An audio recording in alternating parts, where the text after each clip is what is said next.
My one buddy likes to say I'm on the Jonah Hill diet because I yo-yo up and down so much. So I'll like, okay, these clothes, I'm not gonna get that big again. I can donate them, and then a year later, I'm like, oh fuck, I should have kept those. Yeah. But I'm good now. We went to St. Lucia a couple years ago, 3 years ago, for my wife's 30th birthday, and up until that, for like 3 months before that, I was working like 12, 14-hour days every single day, just making sure everything would run well at my work for my position. And then we went away, and then we got back, and we were looking through videos and photos and stuff. And I'd come out of the ocean, and I'm covered in sand, and there's one of those outdoor showers. So I didn't know she was filming me, but she's like off in the bushes, like you're giggling on it. And there's me, and I'm leaning over, and I look at it, and it's like just like a bag of milk, and it was $2.55. But I hadn't been in the gym in probably 4 months, like Wendy's every day. And I was like, oh, that's what I look like. But you don't notice it, right? No. You don't notice the small change day to day, and a pound, 5 pounds, and all of a sudden you're 20 pounds where you were, and you're like, where did the weight come from, and where did the time go? Yeah. Like, It happened to me in January. This past January. Yeah, I was like 6 months ago, I was like 225 and just could not shake it. And What are you now?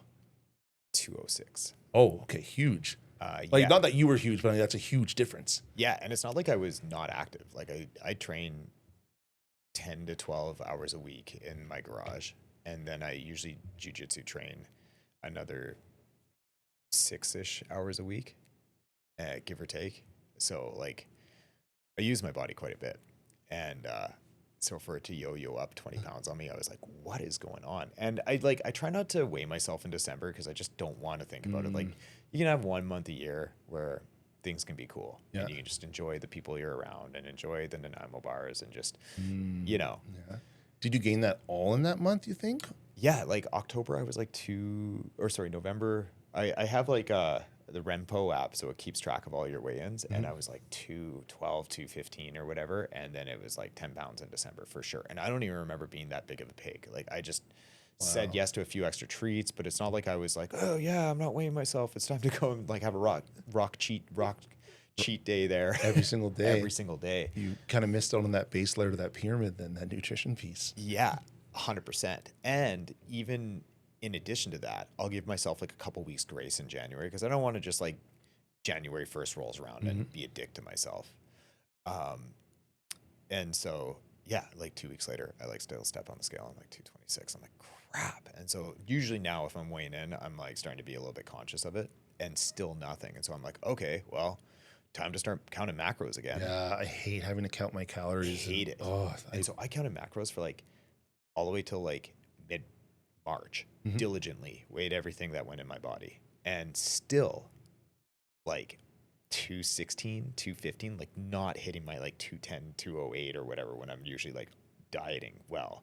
And yeah, anyway, there was like a little fitness inspiration that came around.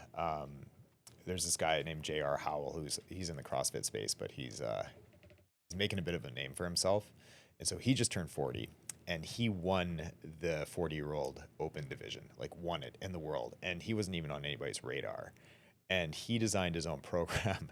Not that I'm like copying all this stuff. Silverback's been going since 2023, but this is just if something's working, like, you know what I mean? Yeah. There's nothing wrong with taking a system that already works and applying it to yourself. His program was called We Prefer the Hate.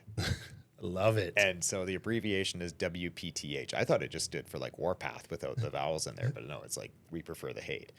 And so he puts out this post being like, I just want to apologize to all my friends and family and supporters. And like made it look like he got popped for steroids and just kind of had this like facade thing. Man. And so you like hit the next slide and it shows him winning the world. And then on that, it says meat, fruit, we prefer the hate. And I'm like, that is so freaking badass. And I've heard him talk on like pods before about how much he loves meat and fruit. So I just hit meat and fruit and then boom, 10 pounds gone. And it's like still trending downwards. And it's like, Wild. it's wild. Like I feel good. I'm fueled for all the activities, like no injuries or anything. Usually deficit diets will like pop up an injury or some kind of ache or pain or something like that. None of that, like totally feel fine. And just like, yeah, your poops are better. Like everything's better. Meat and fruit. I can't believe it. I'm like never going back. It's like the carnivore diet, and then they realize that you do need fruit, and they You add need it some back carbs. in. Yeah, Yeah. for sure. And like, I'm not evangelical with my fitness or my dieting, I should say, maybe with my fitness, but um, like you can still have an ice cream. You can still go and have a treat. Like if you're eating meat and fruit, like not even like just 90% of the time, Yep. then that 10% of the time is totally yours. And like the scale isn't going to like slap you around for, enjoying yourself a little bit or having some sushi or whatever. Like, yeah, you can have 90% meat and fruit and then go 10%, eat with kids or take them out Yeah. for a treat or whatever.